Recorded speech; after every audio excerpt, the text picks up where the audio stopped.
Before we get started, just enter below in the comments your favorite tiny house space-saving tip, and we'll pick one of those in a couple days, and you'll win a copy of this book and a grab-bag style original art piece for myself and whatever else I can cram into the envelope.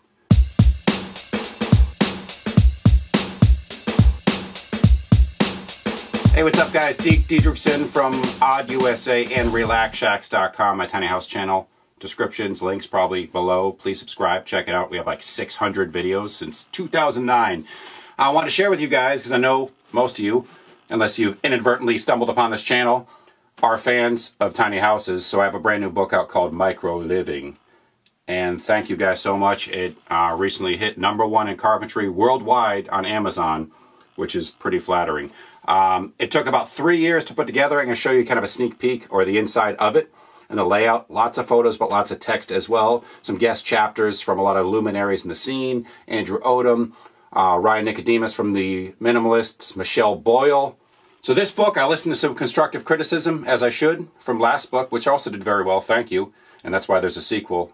There are plan sets, I mean floor plans, you know, bird's eye view for every single cabin and tiny house equipped just about for full living, full-time living in this book. There's a floor plan for every one of them, which I wanted to do with the last book, for the record, with the last book, but the publisher didn't have the funds for the artist to do it. This time, I made sure we did that.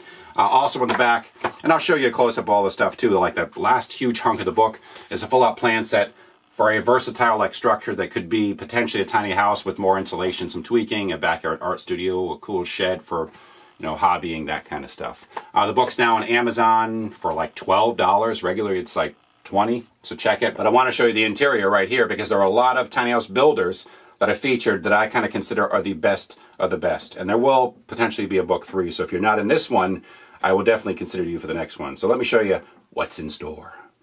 All right, here we go. For the record, this is fake fur from staging a tiny house shoot, some decor. Here's the book, and show you a little bit of it, leaf through it quickly.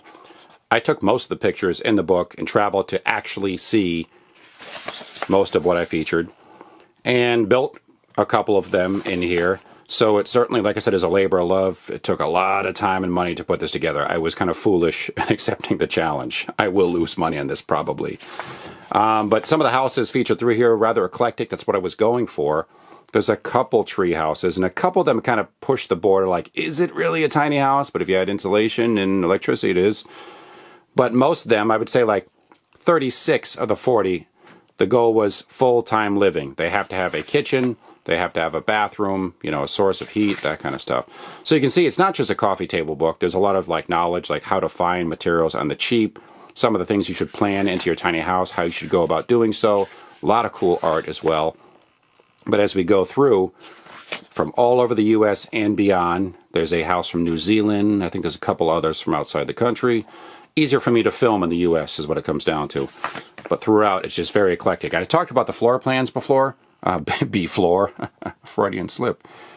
Here's what you see for each and every structure in here. You know, detailed measurements, where the furniture goes, just to give you a better understanding visually of how things are set up. A lot of stuff that's built on the cheap. I'm a big fan of budget builds. You know, with reused, recycled, salvage materials, even some houseboats. This one's in Seattle. I stayed in there. We did a video on that one. Mike Bedsall from Tiny House Chattanooga. There's some of the high-end stuff as well. There's him. There's Michelle Boyle. There's the Willow Tree House. This is like the fast-forward flip here. This is Dominic Mangano from the Jamaica Cottage Shop. A lot of the big names in the tiny house scene, but I also made sure to include some of the no-names in the scene and some of the new jacks, so to speak. This is in Austin, Texas. Very modern. We have rustic stuff. Here's Josh Engberg from Tiny House Basics. Love those guys. And on and on. A chapter from Andrew Odom, like I said. Here's one that was built for very little money that was in Rhode Island. The tricks of that. We go over to Olympia, Washington. Tennessee, you know, on and on. This is David Latimer. His stuff is among the best design and classiest in the scene, I feel. Some gorgeous photos here. Converted buses. Portland, Oregon. Bear's Tiny House from Georgia. The Dragonfly from Canada. We go up to Canada. A bottle house, just to mix things up. Check this out. 7,500 wine ends and liquor bottles make up this tiny rental house. So there's some rentals in here. There's some that are lived in full time. you know, the list goes on and on. The shine in these pages is setting my camera off, so it's not focusing. But where are we going here? Tumbleweed, stalwarts in the game, some of the OGs. You know, back to Tennessee, New Zealand, and on and on. Jewel Pearson, her house is just gorgeous. I love it. The interior stylings and decorations, the color schemes, I'm a big fan of. Not what I would do, or it wouldn't really work for me, but it's her, and that's what I love about it. She's really, you know, building her house to suit her needs, her personality, and that's one of the focuses of this book as well. The Empty Nest, Michelle Boyle, she's absolute dynamite and has some cool tiny house rentals, Airbnb in the Portland area. Make sure you check them out.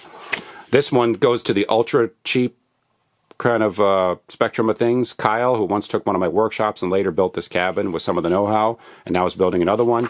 It's a place in the middle of nowhere, off-grid in Vermont. Shipping container conversions. It's not a small book. I think it's 200, let me peek, like 264, 270 pages. 250 at least. Ryan Nicodemus from the Minimalists. You probably know those guys. I love them. They're awesome.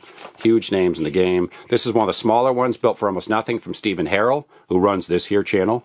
Or Tiny House Listings, if you're watching this on my channel. tinyhouselistings.com. It's the biggest site in the game. He built this really cool cheer stand, kind of a spin on a deer stand in hunting territory. A house made out of pallets for very little. A cool tree house that was built for the Make-A-Wish Foundation. Vardos from Andrew Bennett of Trekker Trailers. This is one we did for HGTV, my brother and I, with a lot of reused, recycled materials. A lot of high-end photos, glossy pages. Really cool book. I'm very proud of it. I hope you guys dig it. I mean, that's the aim. Like I said, I'm going to make crap money-wise off this. Really, if you guys have put out books before, you know that. It is through a legit publisher. So they do some of the legwork for me, thank God, so I could just continue building and, you know, watching reruns of the Smurfs. Some smaller stuff as well. Here's an old tumbleweed model, the XS, that was only 6 by 11 feet. And on and on and on and on. Campers, vintage campers, tiny houses that are only 12 feet long. You'll probably get dizzy, I'm flipping so fast. But check out the book if you'd be so kind. All right? There's the overview. Here's some of the plan sets again in it. I skipped a couple pages there. There's more than that. And there is, somewhere, focus. There's Stephen Harrell, who runs this channel. Thank you, Stephen. And this is something recently, not featured in the book, but just another picture. Some really tiny shelter glamping cabin we built that I designed in the small dwelling company from Texas, Sam and Lindsay Underwood. They are awesome. They built this. It's prefabricated. We might have a plan set down the road. And on and on. I skipped a bunch of pages. But, I mean, you can see the focus, darn it. You can see the heft of the book. See, every time I hit that shine, a lot of pages. It took forever to put together. So I hope you guys dig it. Check it out. Leave that comment. It is a contest in the comments on this video, and I will send out a copy to the winner and some other stuff as well. My hands look so old in the camera. Who is this old man? Thanks for watching, guys.